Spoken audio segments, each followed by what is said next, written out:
দিনভর আমরা নজর রেখেছি লোকসভা নির্বাচনের প্রথম দফার ভোট পর্ব, আর কিছুক্ষণের অপেক্ষা তারপরেই শেষ হবে প্রথম দফার ভোট পর্ব। ভোটের উত্তাপের দিকে তো আমরা নজর রেখেছি, তবে এবার একটু আমরা নজর রাখবো আবহাওয়ার দিকে, কারণ কলকাতার তাপমাত্রা তো ৪৬ ডিগ্রি। এখনো পর্যন্ত তাপপ্রবাহের সতর্কতা রয়েছে দক্ষিণবঙ্গের বিভিন্ন জেলায়। তবে গরম আর কতদিন, কারণ কি রাজ্যবাসী জানতে চায় যে স্বস্তির বার্তা কবে পাওয়া যাবে। প্রতিনিধি বিশ্বজিৎ এই মুহূর্তে আমাদের সঙ্গে রয়েছেন, সরাসরি বিশ্বজিতের কাছে একবার যাব। বিশ্বজিৎ, ভোটের উত্তাপ তো রয়েছে উত্তরবঙ্গে, আমরা জানি যে কোথাও না কোথাও স্বস্তির বা একটা আবহাওয়া মনোরম কোথাও না কোথাও দেখা গেছে, কিন্তু দক্ষিণবঙ্গে কি পরিস্থিতি? স্বস্তির বার্তা কি পাওয়া যাবে আর কতদিন গরম থাকবে?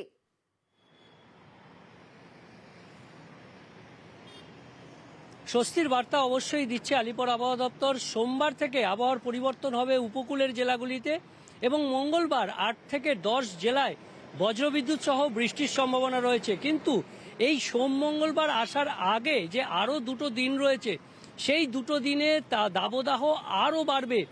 ইতিমধ্যেই আজ 40 ডিগ্রি ছুঁয়েছে কলকাতার তাপমাত্রা।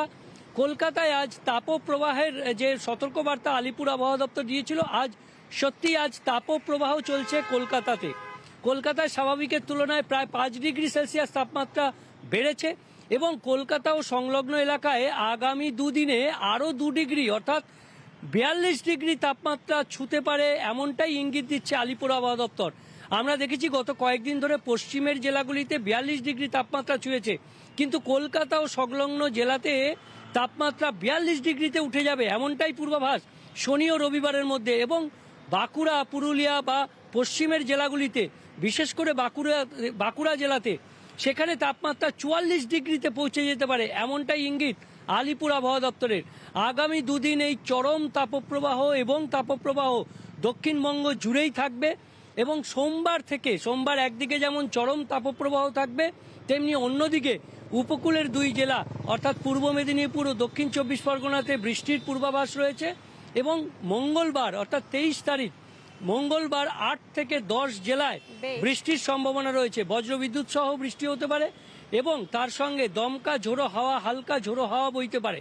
তবে উত্তরবঙ্গের উপরের সঙ্গে থাকো, এই যে হিট ওয়েভ চলছে অর্থাৎ তাপপ্রবাহের সতর্কতা চলছে, গরম আরো 5 দিন থাকবে, আবহাওয়া দপ্তর থেকে ঠিক কি বলা হচ্ছে শোনাবো আপনাদের।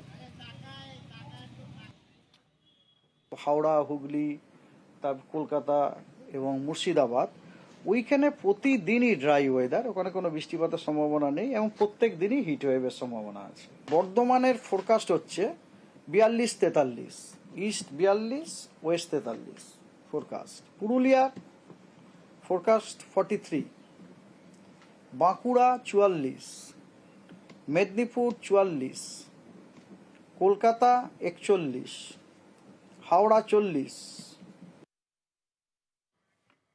অর্থাৎ উপকূলের জেলাগুলিতে বৃষ্টির সম্ভাবনা রয়েছে এবং বজ্র বিদ্যুৎ সহ বৃষ্টির সম্ভাবনা রয়েছে। আরো একবার জানবো, বিশ্বজিৎ আমাদের সঙ্গে রয়েছেন। বিশ্বজিৎ, তোমার থেকে একটু জানতে চাইবো যে কোন কোন জেলায় বজ্র বিদ্যুৎ সহ বৃষ্টির সম্ভাবনা রয়েছে।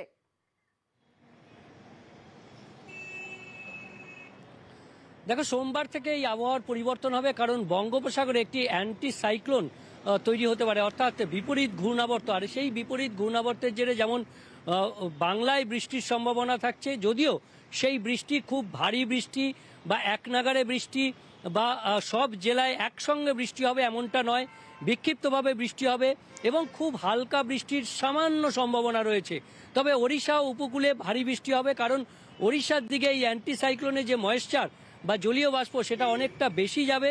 আর তার ফলে বাংলাতেও যে জলীয় বাষ্প আসবে, তার থেকেই বজ্রগর্ভ মেঘ তৈরি হয়ে সেখান থেকে বৃষ্টি হতে পারে। প্রথম দিন অর্থাৎ ডে 4 অর্থাৎ যে সোমবার 22শে এপ্রিল বৃষ্টির সম্ভাবনা রয়েছে।